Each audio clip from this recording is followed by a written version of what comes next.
This channel does not promote any violent, harmful, or illegal activities. All content provided by this channel is meant for an education purpose only. এই ভোটের মোটামুটি যা পরিস্থিতি তাতে ইতিমধ্যেই তো দামামা বেজে গেছে, অফিসিয়াল দামামা বাজে বাকি, কিন্তু এই রকম পরিস্থিতিতে যারা সব থেকে ব্যস্ত এই মুহূর্তে, যারা লাস্ট মোমেন্টে বেশ কিছু কাজকর্ম সেরে ফেলতে হবে, এরকম যাদের পরিস্থিতি তাদের ব্যস্ততা ভীষণ, এরকমই একজন আমাদের এখান থেকে বাংলার থেকে স্বরাষ্ট্র দপ্তরের প্রতিমন্ত্রী শ্রী নিশীথ প্রামাণিক আমার সঙ্গে রয়েছেন। নিশীথবাবু, TV9 বাংলায় আপনাকে স্বাগত। নমস্কার। তো এমনিতে ধরুন অমিত শাহজি তিনিও কয়েকদিন আগে বলেছেন, দুদিনের মধ্যে মানে জাস্ট 2-3 দিন আগে বলেছেন আর কি, যে CA হবে। আপনিও বলেছেন CA লাগু হয়ে যাবে ভোটের আগেই। এবার ধরুন আমরা ধরে নিচ্ছি যে এই এপ্রিলের মাঝামাঝি জায়গায় গিয়ে যদি লোকসভা নির্বাচনটা হয়, তাহলে সামনের সপ্তাহর মধ্যেই ওই নির্বাচনটা ঘোষণা হয়ে যাওয়ার কথা।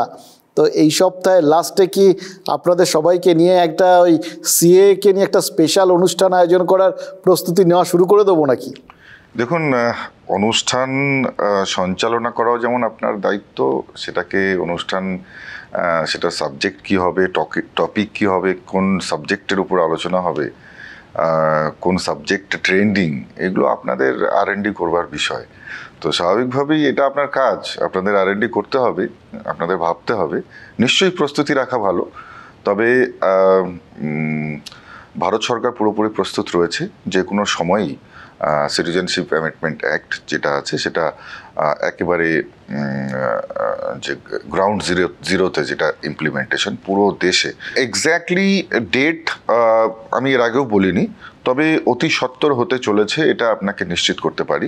এমনিতে তো আপনাদের আরও বেশ কিছু ব্যস্ততা আছে, মানে প্রধানমন্ত্রী এখানে এসেও বলছিলেন, তার আগে বৈঠকের মধ্যে আমরা শুনেছি যে উনি আপনাদের সমস্ত মন্ত্রককে বলে দিয়েছেন যে এই জিতে আসার পর নেক্সট সরকারের প্রথম 100 দিনের প্রত্যেক দফতরের কি কাজ হবে তার লিস্ট জমা দিতে বলেছেন। তা আপনাদের লিস্ট আপনারা জমা দিয়ে দিয়েছেন?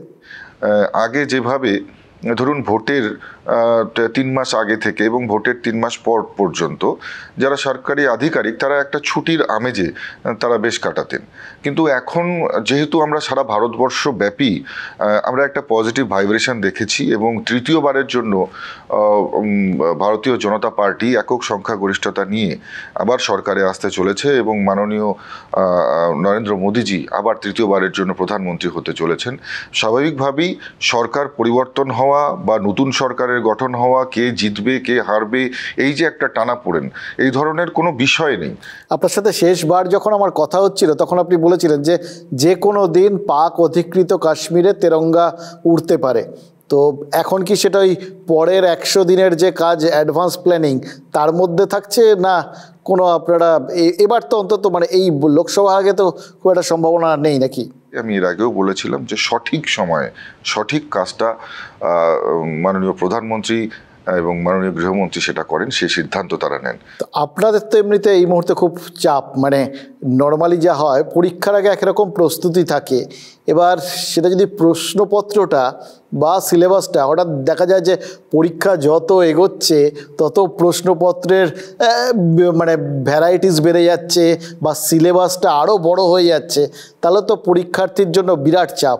এই আপনাদের শুরুতে ছিল গতবারের 18টা সিট, এবার প্রথমে অমিত শাহ তিনি এসে বলে গেছিলেন 25টা সিট এবারের টার্গেট, সেটা হয়ে গেল পরে 35, এখন প্রধানমন্ত্রী এসে বলে দিয়ে গেছেন 42টা সিট। আপনাদের তো ভয়ঙ্কর চাপ। সাধারণ মানুষ যখন মুখিয়ে থাকে, অপেক্ষারত থাকে এবং তারা যখন দুহাত ভরে আশীর্বাদ করবার জন্য, নিজেদের শুভকামনা জানাবার জন্য তারা যখন অপেক্ষায় থাকে, তখন নিশ্চিতভাবে বলাই যায় যে শুধু 35 কেন 42-এ 42 হলেও পশ্চিমবঙ্গের অবাক হবার কিছু থাকবে না।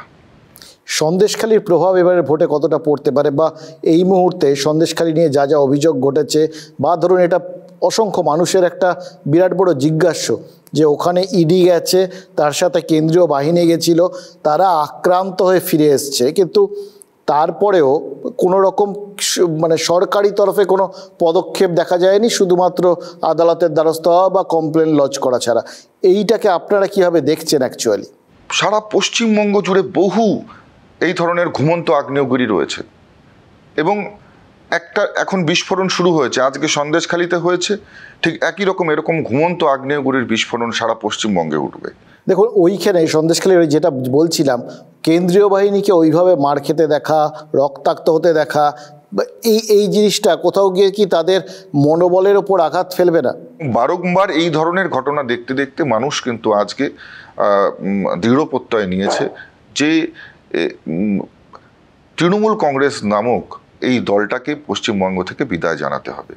এই যে ধরুন অনন্ত মহারাজের একটু অন্যরকম বেসুরো, বা আপনার যে পাহাড়ে গিয়ে সেখানে ভূমিপুত্রকে প্রার্থী করতে হবে, এই নিয়ে একটা ক্ষোভ প্রকাশ করছেন কার্শিয়াংয়ের বিধায়ক, এই যে এই টুকরো টুকরো ঘটনাগুলো, এগুলো কি কোথাও উত্তরবঙ্গের ক্ষেত্রে আপনাদের একটু চাপে রাখছে, বিশেষ করে প্রধানমন্ত্রীর সফরের আগে? না না, দেখুন আমি একটা কথা বলছি, প্রত্যেক মানুষের একটা এক্সপেকটেশন থাকে। নিশ্চিতভাবে আমরা উত্তরবঙ্গের মঙ্গল চাই, সবাই মিলেই চাই আমরা, আর আমরা যারা রয়েছি সবাই একই পরিবারের সদস্য। এবার আমরা আটই জিতবো উত্তরবঙ্গে, এটা নিশ্চিতভাবে আপনাকে আজকে অন ক্যামেরা বলে দিচ্ছি। বেশ, এবার সেই জায়গাটায় দাঁড়িয়ে ধরুন এই যে আপনি বললেন অন্যরকমভাবে নির্বাচনটা হয়, এই নির্বাচনটা লোকসভা নির্বাচনটা একটু অন্যরকম আঙ্গিকে হবে, তার মধ্যে একটা হচ্ছে তো এবার মানে বিরাট পরিমাণ কেন্দ্রীয় বাহিনীর আসাটা। এবার সন্দেশখালীর কেন্দ্রীয় বাহিনীর বিহেভিয়ার, তাদের যে আক্রমণের সামনে পড়তে হয়েছে এবং তাদের সেই সময় যা চুপচাপ দেখা গেছে বা তারপর তাদের কোনো রিয়াকশান সেইভাবে রিয়াক্ট করতে না দেখা যাওয়া, এবং তার সাথেই ভোটের সময় তাদের বিহেভিয়ার, কি তফাৎ দেখা যেতে পারে? হয়তো এটাও উদ্দেশ্য হতে পারে যে সেই আক্রমণে কেন্দ্রীয় বাহিনীর হাতে কারোর কোনো রকমের ক্ষতি হয়ে যেত, সেটা নিয়ে পরে প্রোপাগান্ডা ইস্যু তৈরি হতো। তো স্বাভাবিকভাবেই কেন্দ্রীয় বাহিনীর চুপ থাকাটাও সেই সময় কিন্তু বলা যায় যে সদর্থক, এবং সংখ্যায় অনেকেই ছিল, গ্রামবাসী সব একসঙ্গে এসে গিয়েছিল সেই সময়। কিন্তু পরিস্থিতিটা বদলেছে, সময় কিন্তু একটা জায়গায় থেমে থাকেনি, সময় বদলেছে, সময়ের পরিবর্তন হয়েছে। শেখ শাহজাহান আজকে কিন্তু জেলে রয়েছে, আজকে সময়টা অন্যরকম।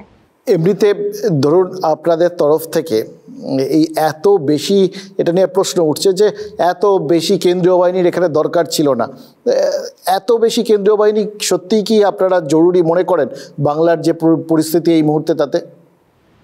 আপনার কত বেশি মনে হয়, আপনার কি মনে হয়? আমরা যেটা মনে করি নিশ্চিতভাবে আমরা সেটা দেব। তো যে ডিমান্ড থাকবে সেই ডিমান্ড নিশ্চয়ই ফুলফিল করব, বেশি বা কমের বিষয় নয়। একটা সঠিক সুষ্ঠু নির্বাচন পরিচালনা করবার জন্য যেটা প্রয়োজন, যে পরিমাণ কেন্দ্রীয় বাহিনীর প্রয়োজন, নিশ্চিতভাবে সেটা ভারত সরকার দেওয়ার জন্য প্রস্তুত রয়েছে। আর এটা সম্পূর্ণ নির্বাচন কমিশনের উপরে নির্ভর করবে। নির্বাচন কমিশন কোড অফ কন্ডাক্ট লেগে যাওয়ার পরই সমস্ত নিশ্চয়ই তাদের যে রিকোয়ারমেন্ট আছে সেটা নিশ্চয়ই দিয়ে দেবেন, এবং সেই অনুযায়ী স্বাভাবিকভাবেই যে ডিমান্ড থাকবে সেই ডিমান্ড নিশ্চয়ই পূরণ করা হবে। আপনাকে অনেক ধন্যবাদ আমাদের সময় দেওয়ার জন্য। আজকে সামনে নির্বাচন, সুতরাং তারপরে আপনাদের টার্গেট কিভাবে ফুলফিল করলেন, আপনারা পরীক্ষায় কীরকম রেজাল্ট করলেন বা প্রস্তুতি কীরকম এগোচ্ছে, এটা নিয়ে ভবিষ্যতে আবার নিশ্চয়ই আপনার মুখোমুখি আমরা হব।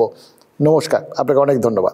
এরকম একটা পরিস্থিতিতে প্রধানমন্ত্রী নরেন্দ্র মোদীর এই উত্তরবঙ্গে যাওয়াটা, সেটা কিন্তু বিজেপি নেতাদের কাছে একটা ট্রাম্প কার্ড হতে পারে।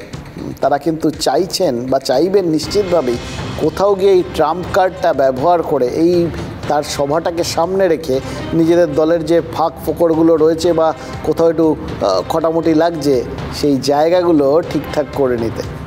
তবে হ্যাঁ, বিজেপি নেতাদের এবং তৃণমূল নেতাদের যদি কথা শোনেন তাহলে ভাবতেই পারেন যে খেলাটা বোধহয় শুধু দুটো দলের মধ্যেই হচ্ছে, এই যেটাকে বাইনারি টাইনারি বলে আর কি।